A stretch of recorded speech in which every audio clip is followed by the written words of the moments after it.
Outside, a fleet of chauffeur-driven limousines awaits. One each. Cost $500.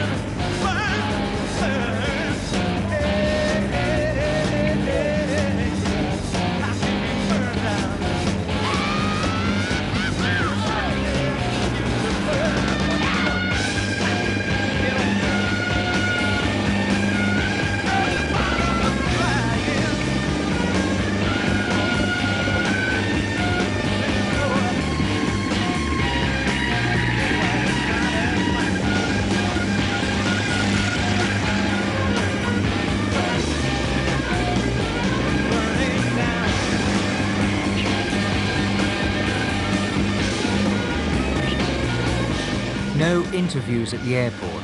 The band's tired after its flight from Hawaii, so it's straight to the hotel for a few hours sleep.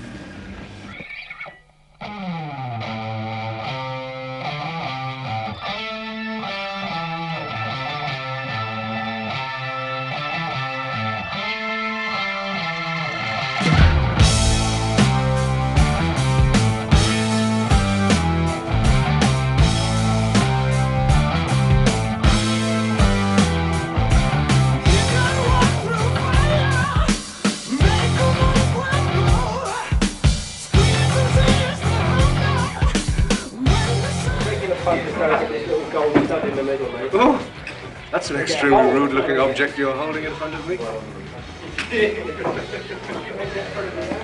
What's the measure on your choice? Oh, that blue? That's really not blue. Yeah, it's pretty. We made that up on the way.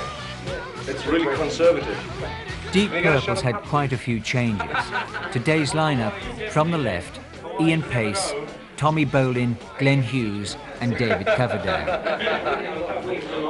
Ian, well, that's certainly a whack of gold discs you got anyway. A lot of humour there. Where are you used to getting them? Well, yeah, you can get very blasé about getting them, but it's always nice. I think we've only ever had one presentation of albums which has been bigger than this, and we sort of rigged that up in England because there were a load of American albums we hadn't got, and English albums, so we had about 40 or 50 albums there altogether. But it was a bit of a publicity hype, but we thought we beat McCartney to the punch. You've had quite a few changes in the band. How does this, in fact, affect you? It creates a lot of hard work. Obviously, it's very difficult to get people attuned to different members all the time, and it takes a little while for the new bands to wear themselves in. We've been really lucky with this set of 5 people in that it's come together in a matter of a few months, as opposed to like nearly a year for the old bands. So we're all very happy and very confident and very proud of the album we've done. When Ritchie Blackmore left, was it a shock, or had you known it was coming? Well, we knew it was coming, but it was a shock when he told us. It was like mid-tour, you know. And we'd planned another album at the end of that tour, which was in Europe. And everybody was all like getting into the whole thing and getting quite excited about the way things were going. Then, bang, out of nowhere, it came, I'm off. And there was a great deal of gloom and despondency for about a week, and then because everybody decided to quit. That was it, you know, we can't take any more changes. Then a wonderful little man we have working for us called Bill Reed, who's officially our accountant, but more like a father figure to us all, said, well, why have you got to stop? Why don't you go on? And he just planted the seed that maybe there was another chance, and we took it. Any bad vibes between you and Ritchie Blackmore? No. Ritchie's a weird dude. He says loads of weird things in the press, which he always denies afterwards, which 90% of the time I believe him, because he's probably the most misquoted man in the world, you know. I know he was bored with what he was doing for the last year with us, and he's not the most subtle of people when it comes to talking. So some of the things he tends to say look a bit outrageous if you don't know him too well. But, oh yeah, we're still great pals. You did quite well with your new vocalist too, quite lucky there. Yeah, it wasn't bad, was it? Yeah. What we did for the vocal things, we'd seen Glenn live, but obviously at that point David was just a piece of tape to us. He just sent a little tape in and we listened to it amidst quite a few others. And quite honestly, he was the only one that had the vaguest sort of knowledge about what he was doing. That was only 4 bars. He sent about a 15-minute tape in, about 30 seconds of it were good, the rest was rubbish. But you could tell from that 30 seconds with a bit of work it was there. And here he is, you know. David, you took over from one of the sort of top vocal spots in the country, in the world almost, with Deep Purple. Just how difficult was it for you? It wasn't too bad really, because the members of the band I was working, were real great human beings. They didn't make me feel as if I was replacing anybody. Made me feel made me feel just like a member immediately, Did you get a shock when you actually got the job? Oh, right, yeah, absolutely. I'd sort of felt I could do something, but I didn't expect to get such an exalted position, if you know what I mean. But fortunately, everyone seems happy with it. What were the big changes then in your life? What, money? Well, I don't like to think about the money side of it. I hear such gross amounts of money mentioned, I couldn't concentrate on being creative as far as a musician's concerned if I took all that seriously. But it affected a lot of my privacy. I've just been talking about my social ability. If I'm introduced as the commodity of which I'm involved in, conversation's over. That's it, Like people who don't know the business move away, and people who know the business come in, you know what I mean? So it's a bit strange. But I wouldn't change it, I love it. Must have been quite a shock when Richie Blackmore left the band. Oh, really? I was really close to Richie. I knew him. I wrote a lot of the music with him. I expected it. But what I am surprised at was his album, which was no different from early Purple. I expected, I don't know whether you've heard Jeff Beck's album, the thing called Blow by Blow, which is a guitar album. I expected Richie to come out with something like that, but it sounds just like Purple, but the musicians I don't find as exciting as, this is removed. I love the vocalist. I live next door, more or less, and Little Ronnie and me get on really well. But I was surprised at his choice of material, etc., But he'll do great. He'll do phenomenally well. Just one final thing. I haven't asked you any questions about drugs, groupies, hypodermic needles. So what have you got to say about that? Love it all. Love it all. How's an American shaping up into what's basically, an English sort of band? It's, I didn't think, to be honest, at first I didn't think it would work. I really didn't, but we had a jam, and within the first minute or two, I could tell that they were into the same things I was into, which was very kind of R&B, kind of funk, kind of, and I think they were hunting for a sort of freedom, which I don't think, like for instance, Richie gave them, So they were so open to the whole thing. It turned out lovely. Otherwise, I wouldn't be here. 6 months before I joined, I was starving.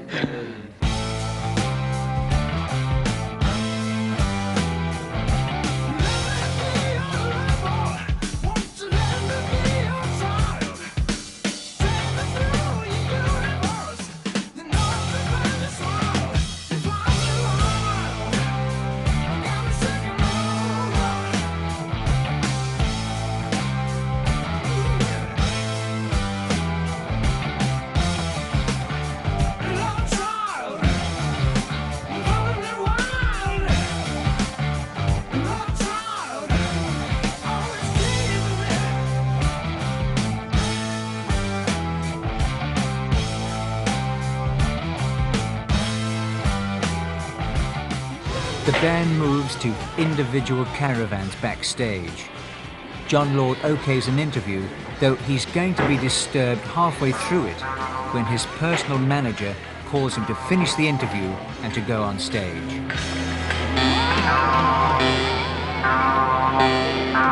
How did a classically trained musician get into rock music in the first place? Well, I was at drama school, and I had no money, and no other source of income at all. And a friend of mine asked me to play in a blues band with him. It was the early '60s, beginning of the blues boom in England, R&B we used to call it. And I really just started doing about 2 or 3 nights a week just to pay for the flat I was living in. And it escalated from there. I liked it, I enjoyed myself. Formed a proper band with this guy, and that was the band that became the Artwoods which really sort of where I started in the business. Yeah, most people would, know of the art woods, and when you think back to those particular days and compare it with what you're doing today, the mechanics of the whole business today are quite frightening. Well, you've seen that a lot out there. Yeah. Just talking about it. Yeah, but it's necessary, if you, like a ticket price, when someone buys a ticket, it's like buying a contract from the group to perform and, do as best as they can. It's like they're expecting something in return for their money. The mere fact that you multiply it by thousands of people makes no difference. It comes down to the individual in the end. The individual on that side of the stage and the individual on that side of the stage. How much bigger, though, can things get? No way it can go any further. I mean, there's a point at which a sponge won't take any more water, and that's really where it is with rock and roll. What I'd like to see happening would be a few large bands like ourselves and others in our position to at least attempt.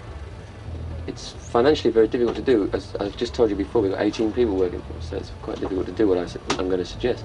But I'd like to see a few bands getting back to doing small gigs. Just occasionally, to get back to a little bit more reality about the whole thing. It gets very unreal, all that number of people that you're responsible for. But it's like what is that thing, that once it gets going you can't stop it, it's like a Quatermass experiment. I suppose, something like that. It just keeps going on. But I still enjoy it, I love the excitement of playing in front of people.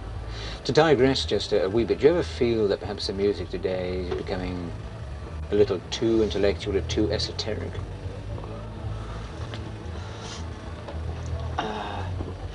On the contrary, I think it could get, I don't see any reason at all why it shouldn't experiment, I mean... You don't think it's too serious in any way? Maybe in a few places, yeah. But I mean, if people don't experiment, it'll stagnate and stay exactly where it is. I mean, if the Beatles hadn't experimented with certain things, certain parts of the music business as we now know, it just wouldn't exist. And so on, the Stones, and, you can name many names. I think it's vital that the groups experiment. And hopefully not at the audience's expense, but occasionally it is that way. But I think it's necessary. Talking, of the Stones and people like yourself, you're no longer the young generation. That you're the older generation. Can you still identify with, the kids of today? Well, I hope so. He said, knocking his microphone off. I shall hold it. Quickly put it on. That's okay. Yeah. I'll hold it. I just hold it. Yeah. Is that all right? Yeah, that's fine. I really hope so, because otherwise there's no point in doing what we're doing. I mean, people still come to see us, and people still go to see the Stones and so on.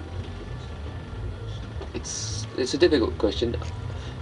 The thing we have, we don't have the youth, maybe, of, say, like an 18-year-old punky rock and roll band, who just starting and really getting outrageous and, exciting and so on. We don't have their youth.